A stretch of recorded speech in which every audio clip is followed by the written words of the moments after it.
Okay, hello everyone. दो lecture हो चुके हैं।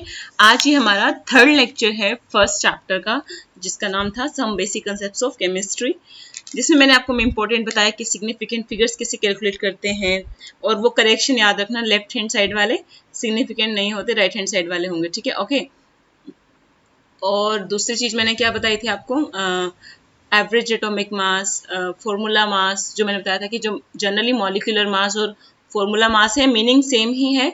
मॉलिक्यूलर मास जो टर्म है वो कोवेलेंट कंपाउंड्स के लिए, जैसे मॉलिक्यूल्स में एग्जिस्ट करते हैं, और जो फॉर्मूला मास है वो आयनिक कंपाउंड्स के लिए, जहां पर आपके आयंस के बीच में कोई strong electrostatic force of attraction रहेगा, कोई एज सच कोवेलेंट बॉन्ड नहीं रहता, ठीक है।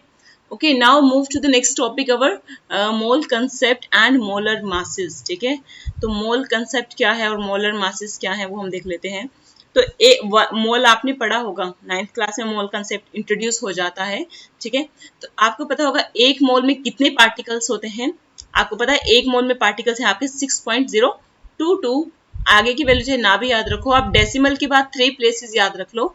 6.022 इंटू 10⁻23, ठीक है। इतने उसके अंदर एंटिटीज होंगी, ठीक है। इतने कहो एटम्स होंगे या पार्टिकल्स होंगे, ठीक है, एक मोल के अंदर, ठीक है। 1 मोल किसी का भी ले लो, कार्बन का ले लो, किसी भी सब्सटेंस का ले लो, कि किसी कंपाउंड का ले लो, उसमें इतनी एंटिटीज होंगी, ठीक है। और जो ये आपका नंबर है, मतलब एक मोल में जितने पार्टिकल्स है ना, दैट इज जो 6.022 इंटू 10⁻23, इस नंबर को हम क्या बोलते हैं, इसको बोलते हैं हम एवोगैड्रोस कांस्टेंट, ठीक है। एवोगैड्रोस कांस्टेंट, और सिंबल क्या है, कैपिटल एन ए, ठीक है। Okay, this is symbol for Avogadro's constant, याद रखना। ओके, क्योंकि आगे आगे 11th 12th में बड़े फार्मूलाज में यूज होगा, ठीक है ना। अब हम आपको कुछ चीज और बता दें।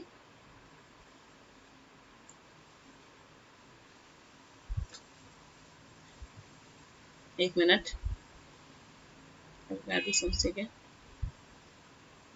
हाँ, अब बताना था मोलर मास, सेकेंड टर्म है आपकी मोलर मास। तो रखना mass of 1 mole of a substance in grams, ठीक है। एक मोल सब्सटेंस जो है जिसका मास ग्राम्स में आपने मेजर किया है, वो उसका मोलर मास कहलाएगा, ठीक है। जैसे मोलर मास ऑफ वाटर कितना है, 18.0 ग्राम पर मोल। अच्छा, ये चीज आपने 9th क्लास में मैंने पढ़ाई, आपको नहीं पढ़ाई है पर आपने पढ़ी होगी, ठीक है, कि 9th क्लास में हमने पढ़ा था कि अगर आप किसी भी मॉलिक्यूल या किसी भी एटम का मास मेजर करते हैं, लेकिन एटम का जो मास होगा एटॉमिक मास, और जो मॉलिक्यूल का मास होगा वो मॉलिक्यूलर मास, उसको हम यू, उसकी जो यूनिट रहती है वो यू रहती है ना। यू मतलब यूनिफाइड मास, शायद जो मैंने इस लेक्चर में भी बताया था, क्लियर, यूनिफाइड मास रहती है। वेयर एज जो मोलर मास होता है ना, उसमें यूनिट रहेगी आपकी ग्राम पर मोल, ठीक है। ग्राम पर मोल का मतलब यह है कि एक मोल में इतने ग्राम है, ठीक है। जैसे 18.02 ग्राम पर मोल लिखा है ना, मतलब 1 मोल ऑफ वाटर में कितने ग्राम वाटर है, 18.02 ग्राम। तो जो आपका मॉलिक्यूलर मास था या एटॉमिक मास था, और जो आपका मोलर मास है, ठीक है, इनकी जो न्यूमेरिकल वैल्यू होती है वो सेम होती है। न्यूमेरिकल वैल्यू सेम रहती है बट यूनिट्स डिफरेंट रहती है।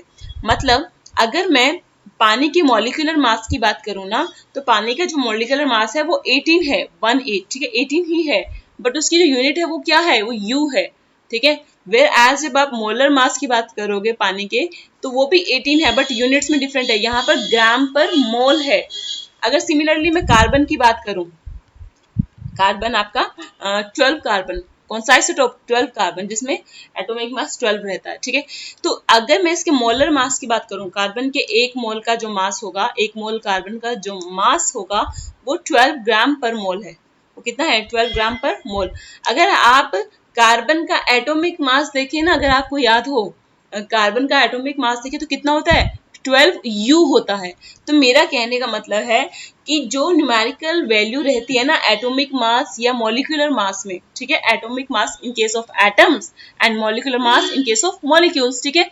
तो जो न्यूमेरिकल वैल्यू रहती है वही न्यूमेरिकल वैल्यू रहेगी मोलर मास में, मतलब न्यूमेरिकल वैल्यू चेंज नहीं होती है, सिर्फ यूनिट में चेंज रहेगा, ठीक है। ओके, अब यहाँ पर जैसे इन्होंने बता रखा है, 12 कार्बन का एग्जाम्पल है कि अब एक कार्बन का उन्होंने देखा, सॉरी, एक मोल का जो मास था कार्बन का, दैट इज 12 ग्राम पर मोल, है ना। और एक कार्बन का जो मास था, एक कार्बन एटम का, ठीक है, जो मास था ग्राम में, ठीक है, एटॉमिक मास की बात नहीं कर रही, ग्राम जो उसका मास है टोटल एक कार्बन का, दैट इज 1.99 इंटू 10⁻⁻23, ठीक है, ग्राम पर कार्बन एटम, ठीक है, इतना उन्होंने ग्राम में किया था। अब ये जो ग्राम में मास आया है एटम का, ये इतना है, ठीक है, और एक मोल में 12 था, तो नंबर ऑफ पार्टिकल कैसे निकाल लेंगे हम? अब टोटल मास को एक एटम का जो मास था ग्राम में, उससे डिवाइड कर दीजिए, तो वैल्यू आ गई 6.022 इंटू 10⁻23। मतलब यहाँ से हमें एक ये चीज वेरीफाई होगी कि 12 ग्राम में कितने मॉलिक्यूल या कितने एटम्स हैं कार्बन के, दैट इज जो 6.022 इंटू 10⁻23। ये समझ आ रहा है ना? एक कार्बन का मास बोला है मैंने ग्राम में उसका मास 1.992 आगे वाला मैं प्लेसेस नहीं बोल रही हूँ, इंटू 10⁻⁻23 है। बट अगर एक कार्बन का मास आपको यू के टर्म्स में पूछा जाए, यूनिफाइड मास के टर्म में पूछा जाए, तो वो 12 होता है, ठीक है। हालांकि जो ग्राम में मास होता है वो आपको याद नहीं करना होता, ठीक है, आई एम टेलिंग यू, ये आपसे नहीं पूछा जाता ग्राम वाला मास, आपसे यूनिफाइड मास ही पूछा जाएगा।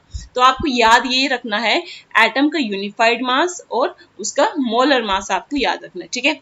उसके बाद हम पढ़ेंगे नेक्स्ट टॉपिक अवर परसेंटेज कंपोजिशन, ठीक है, कि किस में कोई सब्सटेंस कितने परसेंट प्रेजेंट है, ठीक है, ओके।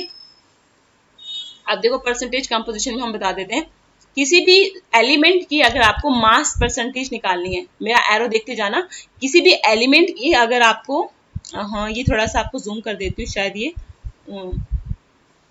वेट, मैं जूम करना भूल गई, ओके।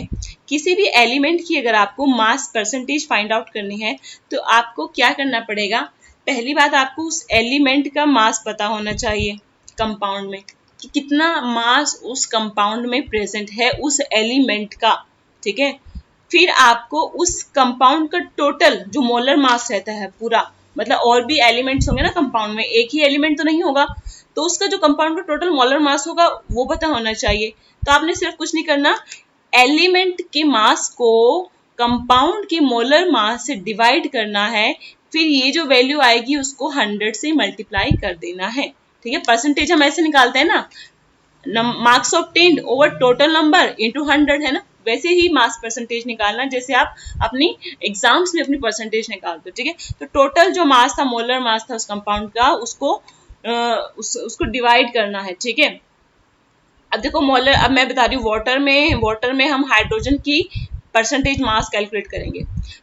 जो वाटर है ये दो एलिमेंट से मिलकर बना है, एक तो ऑक्सीजन, दूसरा हाइड्रोजन। तो हाइड्रोजन का परसेंटेज मास हमने फाइंड आउट करना है, तो क्या करेंगे?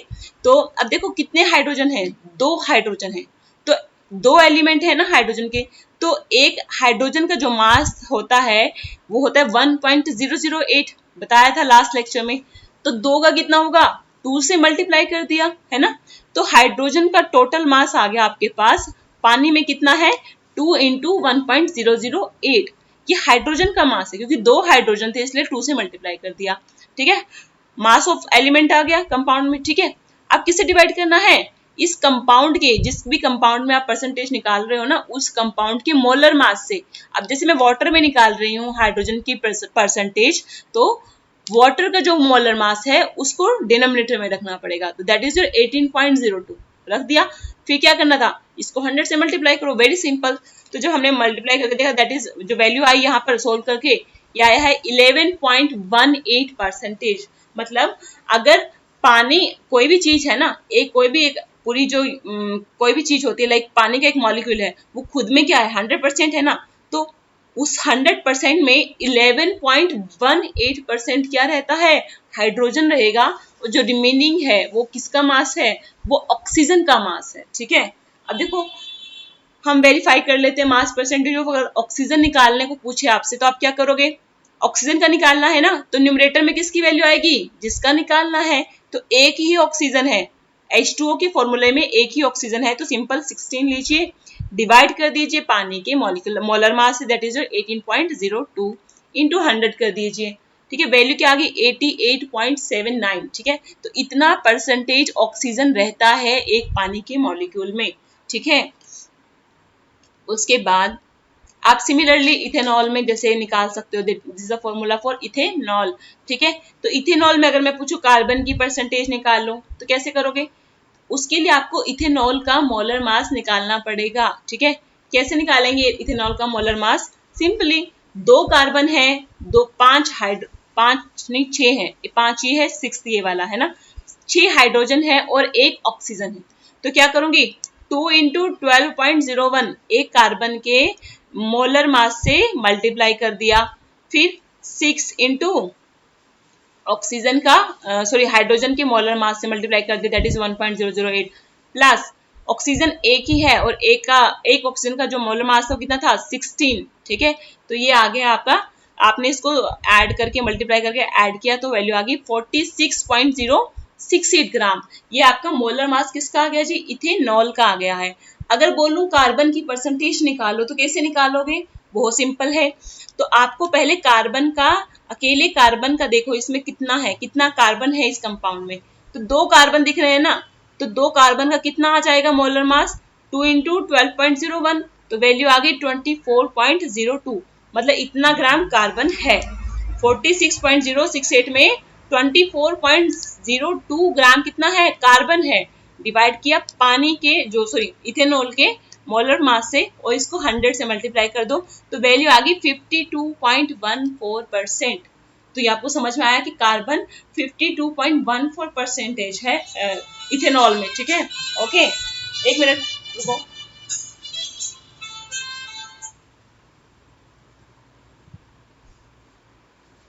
उसके बाद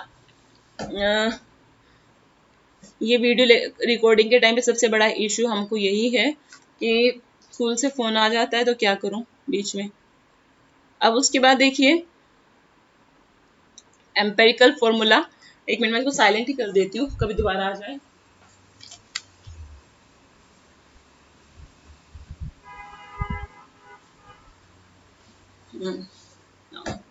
अच्छा, अब आ जाते हैं एम्पेरिकल फॉर्मूला और आपके मॉलिक्यूलर फॉर्मूला पे कि क्या डिफरेंस होता है एम्पेरिकल में और मॉलिक्यूलर फॉर्मूला में।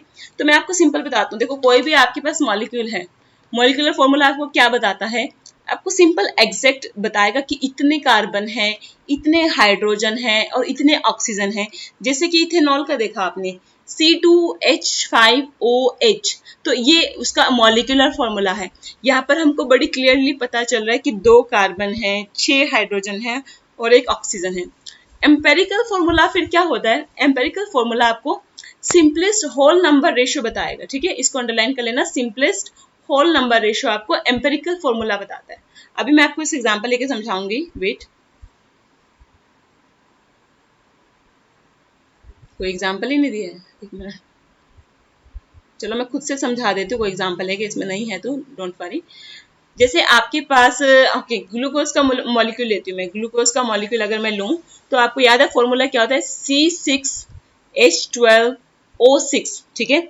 यही है ना ग्लूकोज का फॉर्मूला, तो ये उसका मॉलिक्यूलर फॉर्मूला है ना, वेरी क्लियर। अगर मैं बोलूँ कि इसका एम्पेरिकल फॉर्मूला क्या होगा, तो आपको जो ये डिफरेंट एटम्स इसके अंदर है ना, मतलब 6 कार्बन है, 12 हाइड्रोजन है और 6 ही क्या है, ऑक्सीजन है ना। तो इनके जो एटम्स जो हैं डिफरेंट एलिमेंट्स के, इनका सिंपलेस्ट रेशो लेना है। सिंपलेस्ट रेशो मतलब 6:12:6 कितना बन जाएगा, 1:2:1, ठीक है। मतलब 1:2:1। अगर मैं आपको एक मिनट में यहाँ पे लिख के दिखा देती हूँ हल्का सा, अगर लिखा गया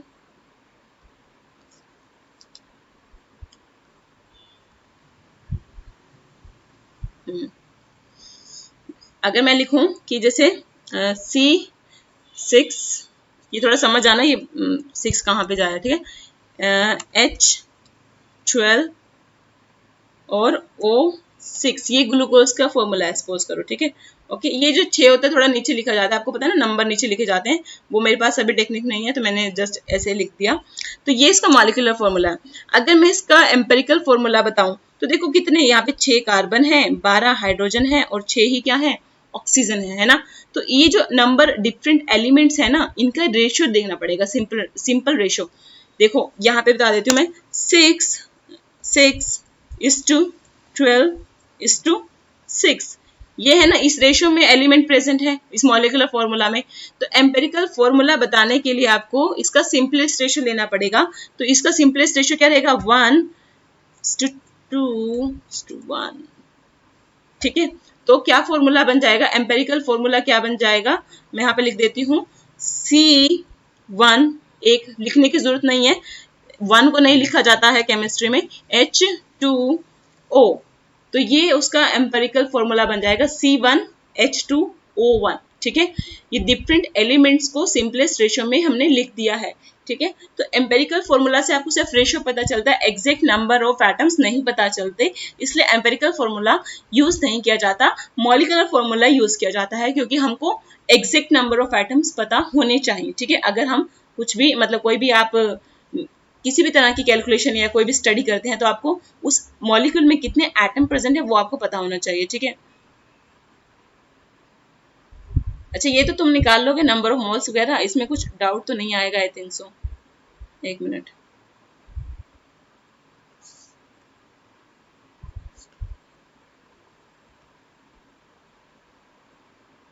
हाँ अभी मैं बता दूं, स्टोक्योमेट्री एंड स्टोक्योमेट्री कैलकुलेशन। ठीक है, ऊपर जो है ना वो कुछ नहीं है, सिंपल कुछ एक न्यूमेरिकल्स है, इसमें number of moles find out करने के लिए बोला गया है।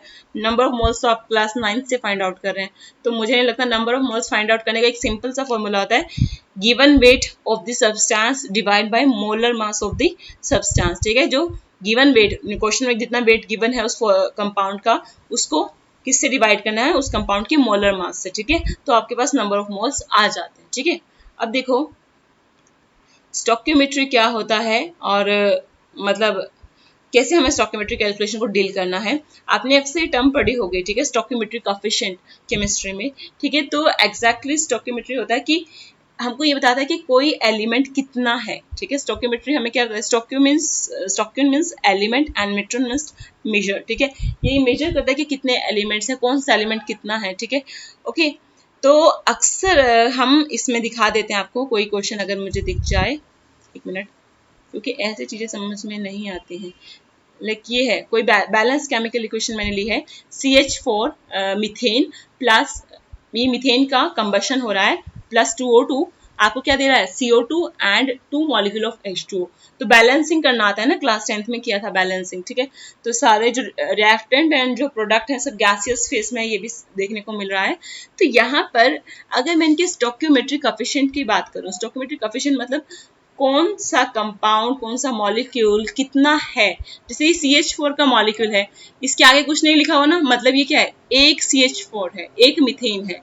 ठीक है, यहाँ पे 2 लिखा है, 2O2 मतलब 2 मॉलिक्यूल ऑक्सीजन के यूज हुए हैं। सिमिलरली CO2 के आगे कुछ नहीं है ना, तो एक कार्बन डाइऑक्साइड है, और 2H2O मतलब 2 पानी के मॉलिक्यूल हैं। तो मीथेन का स्टोक्योमेट्रिक कोएफिशिएंट क्या हुआ, 1, ऑक्सीजन का O2 का मतलब 2, कार्बन डाइऑक्साइड का 1 और वाटर का 2। ठीक है, तो आपको ये पता होना चाहिए स्टोक्योमेट्रिक कोएफिशिएंट होता क्या है। ठीक है, क्योंकि कुछ जो आगे टर्म्स आती हैं तो वहां पे यूज होता रहता है, तो आपको अगर ये नहीं पता होगा कि स्टोक्योमेट्रिक कोएफिशिएंट क्या है तो आपके थोड़ा सा चीजों को समझना मुश्किल हो जाएगा, और कुछ नहीं। ठीक है, तो हम इन चीजों को बहुत अच्छा, ये जो इक्वेशन है ना, ये जो इक्वेशन है केमिकल इक्वेशन, मीथेन का जो कंबशन दिखा रखा है यहाँ पर, ऐसी कोई भी अगर आपको केमिकल इक्वेशन दिखती है, इसको हम दो तरीके से समझ सकते हैं। दो तरीके से क्या समझ सकते हैं, इसको हम ऐसे भी कंसिडर कर सकते हैं कि एक मॉलिक्यूल मीथेन का 2 ऑक्सीजन के मॉलिक्यूल से रिएक्ट करके एक मॉलिक्यूल कार्बन डाइऑक्साइड का बनाता है और 2 मॉलिक्यूल पानी के बनाता है। दूसरा तरीका क्या है, हम इसको मोल टर्म्स में भी ले सकते हैं। मोल के टर्म्स से मतलब क्या, कि 1 mole of methane with 2 mole of oxygen will give you 1 mole of carbon dioxide and 2 mole of water। ठीक है, तो ऐसे भी हम बता सकते हैं। ठीक है, तो इधर आप नंबर्स में देख लीजिए, इधर आप मोल्स में देख लीजिए, हो सकता है। ठीक है, बट जब कैलकुलेशन करेंगे हम फर्दर आगे, तो हमने इसको मोल में ही रखना है, क्योंकि मॉलिक्यूल्स किसी भी रिएक्शन में कैलकुलेट करने मुश्किल हो जाते हैं।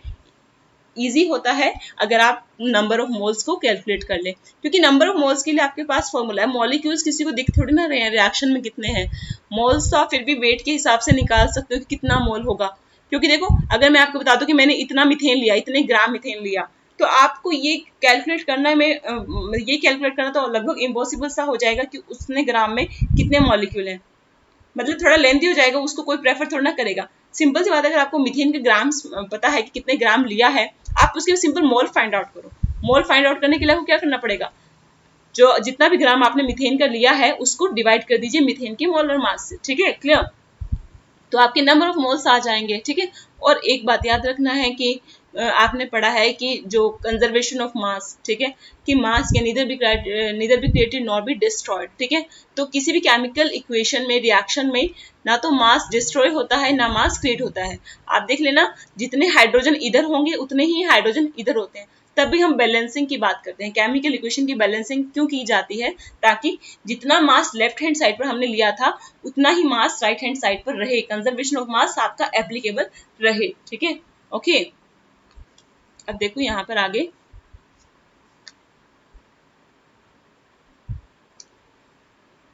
अगला है जो टर्म है, ऐसे ये तो सिंपल है, मास को आप मोल्स में कन्वर्ट कर सकते हो, मोल्स को आप नंबर ऑफ मॉलिक्यूल्स में कन्वर्ट कर सकते हो, है ना।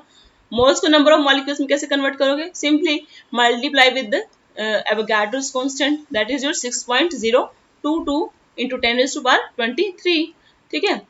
और ये सिंपल सा फॉर्मूला है, ये जो अक्सर आपका यूज होता है केमिस्ट्री में, mass upon volume is equal to density, ठीक है। और मैंने यूनिट्स भी आपको बताई थी, शायद पता नहीं आप ही को बताइए, पता नहीं किसी और क्लास को बताइए।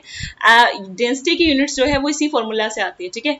अगर आप मास ग्राम में लेते हैं और वॉल्यूम आपने सेंटीमीटर क्यूब में लिया है या फिर मिलीलीटर में लिया है, मैंने बताया था 1 सेंटीमीटर क्यूब 1 मिलीलीटर के इक्वल होता है, ठीक है। तो अगर आपने वॉल्यूम सेंटीमीटर क्यूब में लिया है या फिर कह लीजिए मिलीलीटर में लिया है, तो आपकी जो डेंसिटी की यूनिट्स होंगी वो क्या होंगी, ग्राम पर मिलीलीटर, ठीक है, ओके। अगर आपने वॉल्यूम लीटर में ले लिया है, मास केजी में ले लिया है, तो यूनिट्स क्या हो जाएंगी, केजी पर लीटर, ठीक है। तो आपकी जो यूनिट्स होती हैं जनरली, वैसे एसआई यूनिट्स तो सबको पता है, बट जो नॉर्मल अगर आप कैलकुलेशन करते हो न्यूमेरिकल्स में, तो वहां पर आपकी जो यूनिट्स है वो आपको फॉर्मूला से देखनी होती है, ठीक है, कि आपकी कौन सी यूनिट आएगी, ओके। नेक्स्ट जो आपका टर्म है लिमिटिंग रिएजेंट। लिमिटिंग रिएजेंट क्या होता है, तो सिंपल सी बात है, the reactant which is present in least amount. तो लिमिटिंग रिएजेंट वो रिएक्टेंट है, प्रोडक्ट नहीं है, ठीक है, ध्यान रखना, रिएक्टेंट को देखना है। मान लो एक से ज्यादा रिएक्टेंट है किसी रिएक्शन में, तो जिस रिएक्टेंट का अमाउंट लीस्ट होगा, सबसे कम होगा, वही आपका लिमिटिंग रिएजेंट कहलाएगा, ठीक है, ओके। तो ऑब्वियस सी बात है, देखो लिमिटिंग रिएजेंट, क्योंकि जो थोड़े अमाउंट में हो जाएगा ना, मान लो आपके पास रिएक्शन है A plus B, okay, A plus B reaction है, यहाँ पे मैं लिख के दिखा देती हूँ, A plus B will give you C plus C plus D, okay. ये कोई केमिकल इक्वेशन है, आपके पास रिएक्शन है, तो यहाँ पे A और B दो रिएक्टेंट है। अगर मैं अज्यूम करूं कि जो A है वो ज्यादा अमाउंट में है, ठीक है, A जो है वो उसका मोर अमाउंट है, मोर है, और जो आपका B है वो लेस है, ठीक है, ये लीस्ट हो जाएगा क्योंकि यहाँ पे दो ही हैं,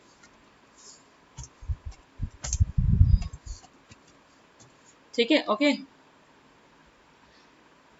तो दोनों ही एप्लीकेशन आपकी होती है। तो ए आपका जो है वो क्या बोले कि मोर है और बी आपका लेस है, ठीक है। अब यहाँ पर हमने करना क्या है, ए ज्यादा है बी कम है, ठीक है। अगर आपका देखो जो कम है वो ऑब्वियस सी बात है वो पहले खत्म होगा, रिएक्शन हो रही है ए और बी के बीच में, अगर बी का अमाउंट कम है तो मतलब बी जल्दी कंज्यूम हो जाएगा, ठीक है। अगर बी कंज्यूम हो गया मतलब जितना भी आपने लिया था वो सारा का सारा रिएक्ट कर गया, तो अब चाहे ए बचा भी रह जाए, ए का अमाउंट बचा भी रह जाए, तो आपको क्या लगता है कोई रिएक्शन आगे फर्दर प्रोसीड होगी, आपको क्या लगता है कि रिएक्शन फर्दर होगी, नहीं हो पाएगी, है ना, क्योंकि रिएक्शन जो है वो ए और बी के बीच में है। ऐसा समझो कि ए आपका पेपर है, बी आपका पेन है, ठीक है। आप पेपर पर लिख रहे हो पेन से, ठीक है, पेपर देने के टाइम, एग्जामिनेशन के टाइम, अगर आपका पेन खत्म हो जाए तो आप क्या एग्जाम में फर्दर प्रोसीड कर पाओगे, बिना पेन की हेल्प से नहीं कर पाओगे ना, मतलब कुछ तो होना चाहिए ना लिखने के लिए। आपके पास कोई सोर्स ही नहीं लिखने के लिए, तो आप क्या लिखोगे, नहीं लिखोगे ना। तो सिमिलरली अगर ए और बी जो दो रिएक्टेंट है, अगर बी का जो अमाउंट है वो लिस्ट है, मैंने जूम कर दिया कि बी लिस्ट है, और ऑब्वियस सी बात है बी जल्दी कंज्यूम हो जाएगा क्योंकि उसका अमाउंट कम है। तो जब बी कंज्यूम हो जाएगा कंप्लीटली, उसके बाद अगर ए का अमाउंट बचा भी रह जाए तो उससे आगे कोई भी रिएक्शन फर्दर प्रोसीड नहीं होने वाली है, ठीक है। तो मतलब जो रिएक्शन का एक्सटेंट था कि किस हद तक, किस टाइम तक रिएक्शन होगी, वो किस पे डिपेंड कर गया, वो बी पे डिपेंड कर गया। कि बी थोड़ा है, जब तक बी रहेगा तब तक रिएक्शन होगी, जहां बी खत्म हो गया वहां पर रिएक्शन खत्म हो गई। अब आप ये कंडीशन ए के लिए नहीं लगा सकते, क्यों नहीं लगा सकते, क्योंकि ए ज्यादा है बी से, तो ए पहले खत्म नहीं होने वाला, ठीक है। ए तो नहीं खत्म होने वाला, बी ही खत्म होगा क्योंकि बी का अमाउंट हमने कम लिया है, ठीक है। तो बी हमारा लिमिटिंग रिएजेंट कहलाएगा क्योंकि उसका अमाउंट लिस्ट है, अगर वो कंज्यूम हो जाता है कंप्लीटली तो फर्दर रिएक्शन प्रोसीड नहीं होगी। तो रिएक्शन किस एक्सटेंट तक प्रोसीड हुई है वो डिपेंड करेगा कि how much of B is present at that time of the at that time on the reaction, ठीक है, क्लियर। तो बी हमारा इस सच केस में लिमिटिंग रिएजेंट कहलाएगा, ठीक है। तो आपके लिए लिमिटिंग रिएजेंट फाइंड आउट करना बहुत इजी है, आप देख लेना दोनों में से लिस्ट कौन सा है। अगर 3 है तो तीनों में से देख लो लिस्ट कौन सा है। रिएक्टेंट अगर 3 रिएक्टेंट है तो देखो तीनों में से सबसे कम अमाउंट किसका है, जिसका सबसे कम अमाउंट होगा ऑब्वियस सी बात है वही आपका लिमिटिंग रिएजेंट कहलाएगा, ठीक है। उसके बाद एक चीज और देख लेते हैं हम, रिएक्शंस इन सॉल्यूशंस, ठीक है। तो ऑब्वियस सी बात है हम जनरली जो रिएक्शंस पढ़ते हैं सॉल्यूशन में ही पढ़ते हैं, क्योंकि सॉल्यूशन में हमारे पास बहुत कंसंट्रेशन फाइंड आउट करने के थोड़े आसान तरीके होते हैं। मतलब रिएक्शन की जो स्टडी है थोड़ी इजी होती है अगर आप सॉल्यूशन में इसको स्टडी करें, क्योंकि हम सॉल्यूशन की कंसंट्रेशन फाइंड आउट कर सकते हैं, बहुत सारे तरीके हैं हमारे पास। जैसे हम concentration of solution find out करेंगे तो हमको पता चल जाएगा कंसंट्रेशन का मतलब क्या है। कंसंट्रेशन का मतलब यही है कि किसी सॉल्वेंट में कितना सॉल्यूट प्रेजेंट है। कंसंट्रेशन का मतलब क्या है कि किसी सॉल्वेंट में कितना सॉल्यूट प्रेजेंट है, किसी सॉल्यूशन में कितना सॉल्यूट प्रेजेंट है, ठीक है। ओके, अगर कोई सॉल्यूट कम हो रहा है मतलब रिएक्शन में वो चीज खत्म हो रही है, अगर कोई सॉल्यूट का अमाउंट बढ़ रहा है इसका मतलब रिएक्शन में वो चीज बन रही है, ठीक है। ओके, तो यहाँ पर हमारे पास सो मेनी वेज है, ये 9th में भी था तो हमारे पास ये जो फर्स्ट चैप्टर है ना ये बिल्कुल 9th का कॉपी है ऑलमोस्ट, ठीक है। थोड़ा एक significant figures I think different term है, लिमिटिंग रिएजेंट आ गया ऑलमोस्ट, बाकी तो सेम सा ही लग रहा है मुझे। मास परसेंटेज और वेट परसेंट, अब किसी को ये नहीं आ रहा ना, तो अगर किसी को लग रहा है कि मैं भूल गया हूँ कि क्या था, तो मैंने मेरे जो चैनल पे दैट इज रसायन हिस्ट्री, इस पर हर क्लास के लिए डिफरेंट प्लेलिस्ट है। Class 9th 10th 11th and 12th सबके लिए मैंने डिफरेंट प्लेलिस्ट रखा है। आप 9th की प्लेलिस्ट में जाकर फर्स्ट चैप्टर की वीडियोस एक बार देख सकते हो, आपको अगर कंसेप्ट में कुछ प्रॉब्लम आ रही है तो वहां से आपको थोड़ा ज्यादा अच्छे से क्लियर हो जाएगा, ठीक है। तो देखिए मास परसेंट और वेट परसेंटेज, ठीक है, W/W परसेंटेज एक पहला तरीका है कंसंट्रेशन को एक्सप्रेस करने का। दूसरा होता है मोल फ्रैक्शन, बताऊंगी कैसे करना है। तीसरा मोलारिटी है, चौथा मोलालिटी है। देखो ये जो तरीके हैं ना बहुत इंपॉर्टेंट है, ये 9th में भी है, ये 11th में भी है, और हम टेलिंग ये 12th क्लास में भी है। मैंने 12th को भी कराया है इस साल, ठीक है। तो ये आएगा ही आएगा, ओके, ऐसी चीजें आएंगी आएंगी, क्योंकि जो इंपॉर्टेंट होगी तो वो तो सीखने में ही भलाई है, ठीक है। अभी मैं आपको दिखा देती हूँ मास परसेंटेज कैसे निकालना है और मोल परसेंटेज कैसे निकालना है। यस, ये क्वेश्चन पहले आ गए, एक मिनट ये क्वेश्चन दिखा देते पहले आपको। दिखाऊंगी पहले क्वेश्चन, देखो calculate the amount of water produced in the combustion of 16 gram of methane, ठीक है। आपको ये पूछा है कि कितना पानी प्रोड्यूस होगा अगर आपने 16 ग्राम मीथेन का कंबशन किया है। मीथेन की कंबशन की रिएक्शन अभी हमने ऊपर देखी थी, जिससे हमने देखा था कि CH4 बैलेंस केमिकल इक्वेशन लिखनी है, पहले बता रही हूँ। जो इक्वेशन है जब भी इस तरह के न्यूमेरिकल में कुछ भी फाइंड आउट करने के लिए बोला जाए तो पहले ध्यान देना कि जो आपने केमिकल इक्वेशन लिखी है क्या वो बैलेंस है, इसलिए 10th में बैलेंसिंग सिखाई जाती है, ठीक है। तो CH4 + 2O2 will give you CO2 + 2H2, ये आपकी बैलेंस केमिकल इक्वेशन है मीथेन की कंबशन के लिए, ठीक है, आप चेक भी कर सकते हो। अब उन्होंने बोला है कि मीथेन कितना लिया है, 16 ग्राम लिया है। अब मैं अगर आपको बोलूं कि मीथेन अगर 16 ग्राम का मतलब क्या है, अब मीथेन का मोलर मास निकालिए, मीथेन का मोलर मास निकालिए।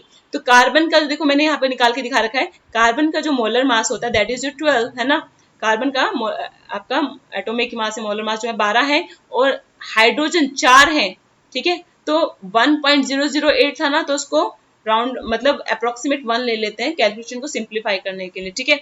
तो हाइड्रोजन क्या है, 4 हाइड्रोजन है, तो एक हाइड्रोजन का 1 है, तो 4 का कितना हो जाएगा, 4 हो जाएगा, सिंपल सा है। देन 12 प्लस 4 16 ग्राम, मतलब ये मोलर मास मीथेन का 16 ग्राम है। इसका मतलब समझिए आप, मोलर मास मीथेन का 16 ग्राम है, मतलब मीथेन के 1 मोल में 16 ग्राम प्रेजेंट रहता है। अभी क्वेश्चन में क्या बोला है कि 16 ग्राम ऑफ मीथेन का कंबशन किया है, इट मीन्स उन्होंने 1 मोल ऑफ मीथेन का कंबशन किया है, ठीक है। इसलिए मोल कंसेप्ट इंपॉर्टेंट है, ठीक है। तो आपको 16 ग्राम मीथेन का मतलब 1 मोल। अब देखो 1 मोल अगर आपका ये मीथेन है, तो मैं आपको बता दूं ये 2 मोल ऑफ ऑक्सीजन से रिएक्ट करेगा, है ना, ऑब्वियसली करेगा। कितना मोल कार्बन डाइऑक्साइड का बनाएगा, 1 मोल ही बनाएगा, ठीक है। एंड 2 मोल किसके बन रहे हैं, पानी के बन रहे हैं, ठीक है, H2, ओके। तो यहाँ पर देखो 1 मोल कार्बन डाइऑक्साइड का बना है ना, उन्होंने पूछा है किसका अमाउंट पूछा है, वाटर का अमाउंट पूछा है, कार्बन डाइऑक्साइड का नहीं पूछा, ऑक्सीजन का नहीं पूछा, पानी का पूछा है कि पानी का बताओ कितने अमाउंट बनेगा। अब देखो पानी कितना बनेगा, 1 मोल, अगर 1 मोल आपका मीथेन हो, 1CH4 हो, 1 मॉलिक्यूल हो या 1 मोल हो मीथेन का, तो 2 मॉलिक्यूल या पानी के बनेंगे या 2 मोल ऑफ वाटर मॉलिक्यूल के बनेंगे, ठीक है। मैंने बताया था ये इक्वेशन जो है या तो मॉलिक्यूल्स की टर्म्स में कंसीडर करो या फिर मोल्स की टर्म्स में कंसीडर करो, बट हम करते किसके टर्म में है, मोल की टर्म्स में करते हैं, न्यूमेरिकल के लिए, ठीक है, ताकि हमको कैलकुलेशन करने में इजी रहे, ओके, और कोई पर्पस नहीं है। तो 1 मोल मीथेन से 2 मोल ऑफ वाटर मॉलिक्यूल इस केमिकल रिएक्शन में हमको मिलते हैं। तो 2 मोल ऑफ वाटर का क्या मास होगा, तो आपको पता है 1 मोल में कितने होते हैं पानी के, 18 ग्राम होते हैं, पीछे देख के आए हो, ठीक है। आप फाइंड आउट भी कर सकते हो, ऑक्सीजन का 16 है, 2 हाइड्रोजन है ना, तो एक हाइड्रोजन का 1, 2 का कितना हुआ 2, तो 16 प्लस 2 18, तो 1 मॉलिक्यूल ऑफ वाटर में कितना मास है 18 है, तो और 2 का कितना हो जाएगा, 2 मोल का 18 इंटू 2 कर दो 36, तो 36 ग्राम, 2 मोल में कितने हैं 36 ग्राम है। तो आपका कितना अमाउंट ऑफ वाटर प्रेजेंट है बनेगा इस रिएक्शन में, 36 ग्राम ऑफ वाटर बनेगा, ठीक है। सिमिलरली आप बाकी रिएक्शंस भी कर सकते हो, मोल कंसेप्ट पे है, ठीक है। सॉरी न्यूमेरिकल रिएक्शन बोल रही हूँ, ये न्यूमेरिकल आपको प्रैक्टिस करने हैं, ठीक है। ऐसे ही न्यूमेरिकल आते हैं, ये बाकी न्यूमेरिकल मैंने इसलिए छोड़े हैं ताकि आप भी अपना दिमाग दौड़ाएं, क्योंकि साइंस में अपना दिमाग ज्यादा जरूरी है दौड़ाना, ठीक है। न्यूमेरिकल सॉल्व करना इज नॉट अ पर्पस, ठीक है। ऐसा नहीं है कि न्यूमेरिकल आपसे क्यों सॉल्व करवाए जाते हैं, उनको तो सॉल्यूशन पता है, आपको क्यों दे रहे हैं वो, ताकि आप अपना ब्रेन शार्प करें, ठीक है। तो कोशिश करें खुद से सीखने की। हाँ मैं मेंटर हूँ, मैं आपकी हेल्प करने के लिए हूँ, अगर नहीं कहीं कुछ आ रहा तो ऑब्वियसली टेल मी, आप ग्रुप में मैसेज कीजिए, अगर कहीं भी कोई डाउट आता है, कोई ऐसा इशू नहीं है, आपका डाउट लिया जाएगा, एक्सप्लेन किया जाएगा, ठीक है।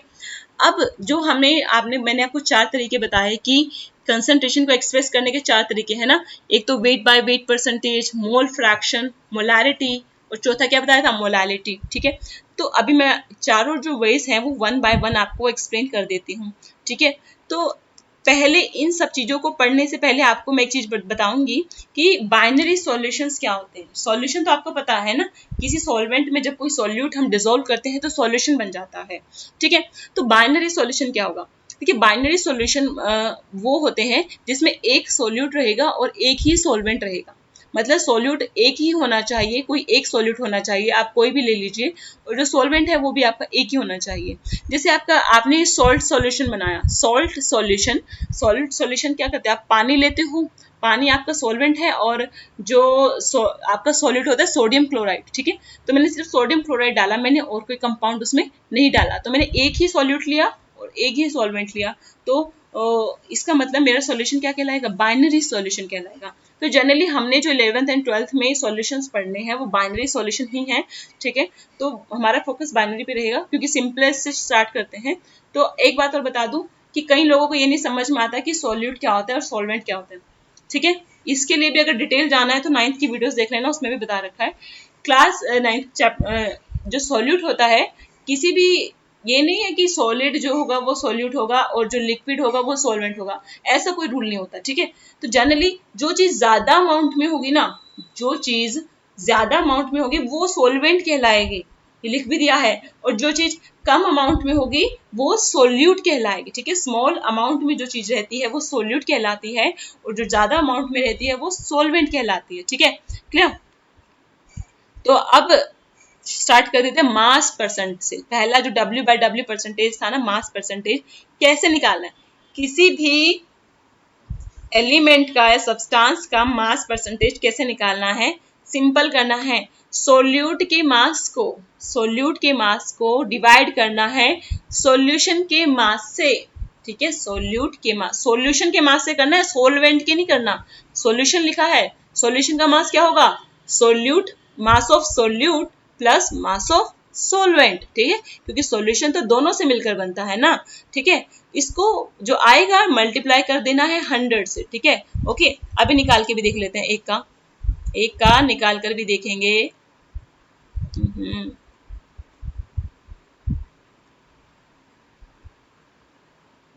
अब ये बड़ी प्रॉब्लम है। हाँ, ओके,